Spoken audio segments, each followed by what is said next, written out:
தனக்கு வாக்களித்த மக்களுக்கு மறக்காமல் நன்றி தெரிவிக்கும் வகையில் பொங்கல் சிறப்பு பரிசுகளை வழங்கிய வெள்ளிவாயில் முன்னாள் ஊராட்சி மன்ற தலைவர் சதா. திருவள்ளூர் மாவட்டம் சோழவரம் ஒன்றியத்துக்கு உட்பட்ட வெள்ளிவாயில் ஊராட்சியில் ஊராட்சி மன்ற தலைவராக கடந்த 5 ஆண்டுகளாக பதவி வகித்தவர் சதா.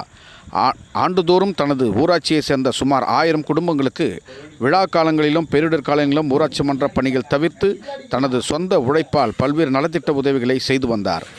தற்போது ஊராட்சி மன்ற பதவிக்காலம் முடிந்து சுமார் ஓராண்டு காலம் நிறைவடையும் தருவாயிலும் தனக்கு வாக்களித்த ஊராட்சி மக்களுக்கு தொடர்ந்து புத்தாண்டு மற்றும் பொங்கல் தினத்தை முன்னிட்டு பொங்கல் பரிசு தொகுப்பையும் காலண்டர், சில்வர் பாத்திரம், வேட்டி, சேலை உள்ளிட்ட நலத்திட்ட உதவிகளையும் வீடு வீடாக உள்ளவர்களை அழைத்து வழங்கி மகிழ்ந்தார்.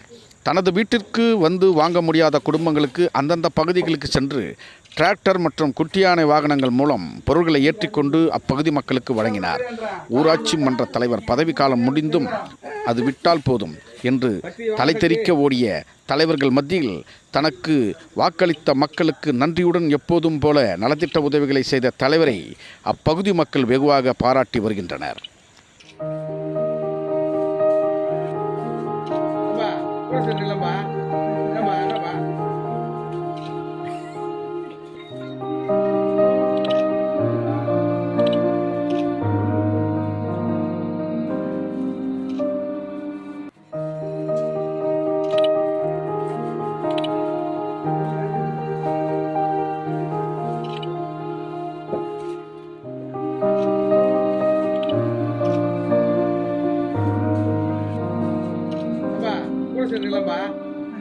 Apa?